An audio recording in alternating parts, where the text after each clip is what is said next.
அம்மாவின் கையால் தயாரான முசுமுசு கீரை தோசை. 90களில் ஒரு மழைக்கால காலை. வானம் முழுக்க கருமேகம். வீட்டின் மண் மாடத்தில் மழைத்துளிகள் தட்டும் சத்தம். குளிர் காற்று வீச குழந்தைகள் படுத்துக் கொண்டிருக்கிறார்கள். அம்மா, ரொம்ப குளிருது என்று மெதுவாக சொல்கிறான் சிறுவன். அம்மா சிரித்தாள். பரவாயில்லை, இப்போ ஒரு நல்ல மருந்து தோசை செய்கிறேன். முசுமுசு கீரை சேகரிக்கும் காட்சி. மழை சிறிது குறைந்ததும் அம்மா வீட்டின் பின்புற தோட்டத்திற்கு சென்றாள். மண் வாசனை பசுமையாக வளர்ந்த முசுமுசு கீரை. அதை மெதுவாக பறித்து ஒரு சிறிய கூடை நிரப்பினாள். இதுதான் குளிருக்கு நல்ல மருந்து என்று மனதில் நினைத்தாள். அரிசி ஊற வைக்கும் தருணம். முந்தைய இரவே ஊற வைத்திருந்த அரிசி அம்மா அதை கழுவி ஒரு பெரிய பாத்திரத்தில் வைத்தாள். அதுடன் சிறிது சீரகம், சில மிளகு, வீட்டின் மூலையில் இருந்த பழைய ஆட்டுக்கல் அருகே கொண்டு சென்றாள். ஆட்டுக்கல்லில் அரைக்கும் சத்தம். மழை வெளியில் சினுங்குகிறது.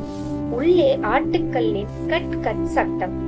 அம்மா முதலில் அரிசியை போட்டு அரைக்கிறாள். பிறகு முசுமுசு கீரையை சேர்க்கிறாள். கைகளில் வலிமை, மனதில் அன்பு.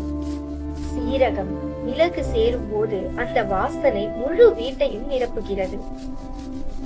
குழந்தைகள் படுக்கையிலிருந்தே அம்மா நல்ல வாசனை என்று சிரிக்கிறார்கள்.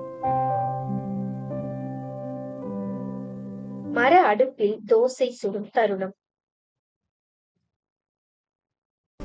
அம்மா மர அடுப்பில் தீ மூட்டுகிறாள். கடாயை வைத்து அரைத்த மாவை மெதுவாக ஊற்றுகிறாள். பச்சை நிற தோசை, அதில் மிளகு தூள்கள் தெரிகிறது.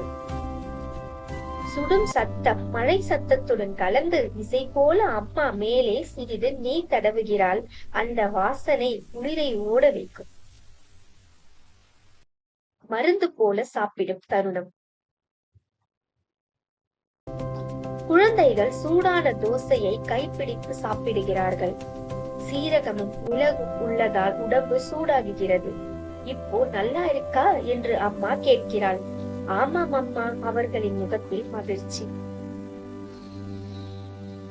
இறுதி உணர்வு. மழை இன்னும் பெய்கிறது. ஆனால் அந்த வீட்டில் குளிர் இல்லை, அம்மாவின் அன்பு இருந்ததால். முசுமுசு கீரை தோசை ஒரு உணவு மட்டுமல்ல, அது ஒரு மருந்து, அது ஒரு அன்பு. மழைக்கால குளிரில் அம்மாவின் சமையல் தான் உண்மையான மருந்து இங்க 90s காலத்துல.